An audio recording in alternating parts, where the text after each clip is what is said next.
Now let's talk episodes 24 and 25 of ZETZ, because I know that things have not slowed down pretty much since episode 12, but I feel like we're at a point now, a certain turning point, where we're starting to get more and more answers for questions that we've had for, the longest time. But as we know, so the lady reveals herself to be Nem's mother, and it seems like Nem doesn't necessarily have a father, so to speak. Like, it kind of plays out like her birth is more immaculate in a sense, and that she was just born as a result of the nightmares and just like her mother's, I guess, mind, so to speak.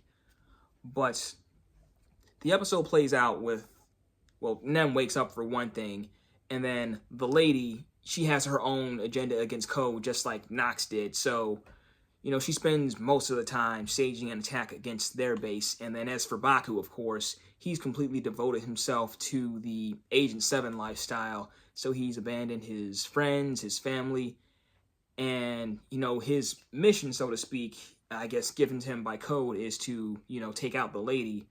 But he's basically gone rogue at this point. So, like, he's doing his own thing. Like, he still wants to find Nem. So it just all culminates between Code, Baku, and the lady and Nem. He does find Nem and even tries to take a shot at her mother, but then that's when Code and the other agents step in. And like, there was a surprising amount of gun action in this episode too, from like just the back flash sequence with Nem's mother.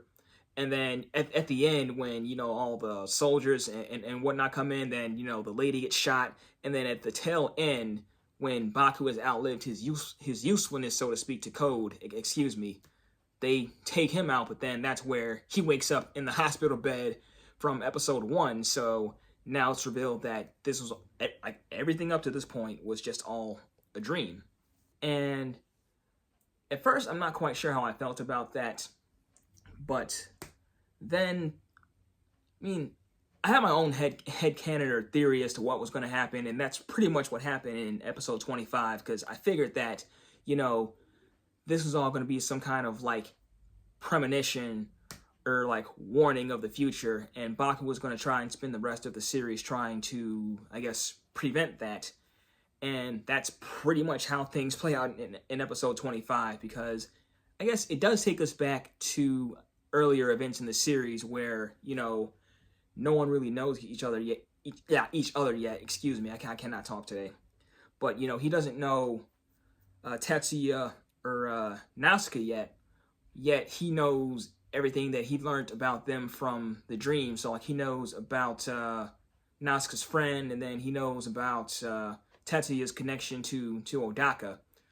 And that much is enough to convince them that the whole nightmare thing is true, because, Tetsuya still believes, but, we're back at the point where Nausicaa is having none of it. But then, Baku reveals, their friends' names, and then he shows them they find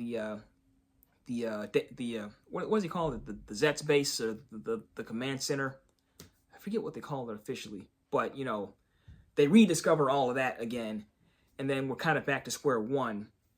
But then one thing I didn't quite understand was how Baku still had all of his gear that he got throughout the show so far. So, like, he still had the Catastrum Capsum as well as all of his other alternate forms. So I don't know how that works, because, like, even Code, it seems like, doesn't even know. Like, it seems like they weren't aware of the Catastrum Capsum, so he's unlocked some kind of power or whatever that even they don't know about, and I thought that was interesting.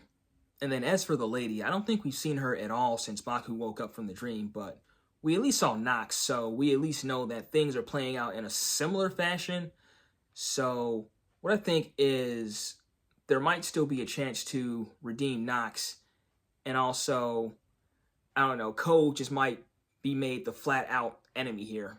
And then as for the lady, I don't think we saw her at all in episode 25, but we do see Nox, and I think, this has brought us back to a point where he hasn't necessarily caused a lot of damage or kill anyone yet. So what I think end up may happening is that they might end up redeeming Nox and maybe even the lady, and, they join Baku and just all of them go full force against Code, and Code may very well be the final boss of the show. Although I do have my doubts about Zero's allegiances, though, because we do see him again at the ZETZ base, but even in his interactions with Agent 3, he seems like, he wasn't fully on board with what they were doing. So I think, he might go rogue as well. But yeah, to the surprise of probably no one, Kamen Rider ZETZ continues to be an absolute blast and just keeps me on the edge of my seat without fail every single week. And I just hope that it stays this way pretty much and just never gets boring. Now, it's not to say I would be mad at the occasional filler episode. I mean, they could probably use one or two. But, what I want to say is, you can really tell that they're trying to cater this to people who haven't seen Kamen Rider before, because they've really toned down some of the more, I guess, strange or alienating elements of the series. Like, because something like Gav, like, the previous season, I don't think you could really market that to a brand new international audience. And I think ZETZ is grounded enough with its story and its action to where I can really see this bringing on a lot of new fans. But let me know what you guys thought of episodes 24 and 25, and keep it here for your weekly ZETZ reviews. And you guys take care.